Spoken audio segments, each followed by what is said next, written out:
মাননীয় প্রধানমন্ত্রী জনাব তারেক রহমান আমাদের সেই বাংলাদেশকে গড়তে চান, যে বাংলাদেশে আমাদের প্রতিটি মানুষ এবং বিশেষ করে শিশুরা নিরাপদ থাকবে এবং তাদের ভবিষ্যৎ সুনিশ্চিত হবে। হলো সময় মতো টিকাদান।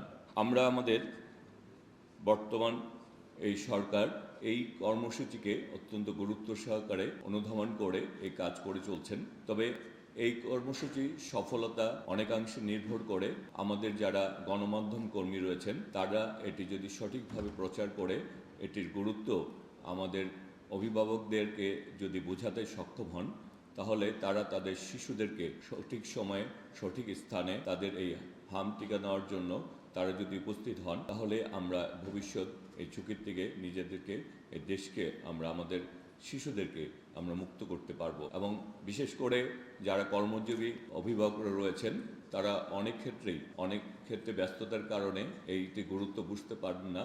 সেই কারণে আমার মনে হয় গণমাধ্যম কর্মীদেরকে তাদের প্রচার মাধ্যমে এটির গুরুত্ব যদি বোঝাতে সক্ষম হন, তাহলে আমরা যেহেতু এই সরকার এটি অত্যন্ত গুরুত্ব দিচ্ছেন, সেক্ষেত্রে আমরা আমাদের এই ইনশাল্লাহ আমরা এই সমস্যা থেকেও বেরিয়ে আসতে পারবো। আমরা আমাদের এই ভবিষ্যৎ শিশুদের জন্য আমরা একটি নিরাপদ, আমরা একটি সুস্থ, আমরা একটি বাংলাদেশ চাই। আর আমাদের বাংলাদেশের মাননীয় প্রধানমন্ত্রী জনাব তারেক রহমান আমাদের সেই বাংলাদেশকে গড়তে চান, যে বাংলাদেশে আমাদের প্রতিটি মানুষ এবং বিশেষ করে শিশুরা নিরাপদ থাকবে এবং তাদের ভবিষ্যৎ সুনিশ্চিত হবে।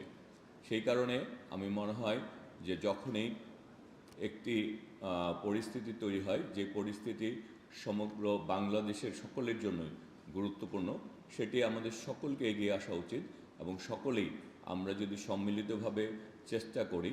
এবং আজকে ঢাকা দক্ষিণ সিটি কর্পোরেশন যে ক্যাম্পেইন শুরু করছে এবং এটি কার্যকর করার জন্য যে উদ্যোগ গ্রহণ করছে, আমার মনে হয় তাদের এই উদ্যোগ এবং ইউনিসেফের সহযোগিতা এবং সকলেই মিলে আমি প্রত্যাশা রাখি যে আগামী দিনে আমরা এই পরিস্থিতিকে থেকে আমরা উত্তরণ করতে পারবো এবং আমরা আমাদের মাননীয় প্রধানমন্ত্রী জনাব তারেক রহমান এই ব্যাপারে অত্যন্ত সজাগ রয়েছেন। তিনি সার্বক্ষণিক এই খোঁজখবর নিচ্ছেন।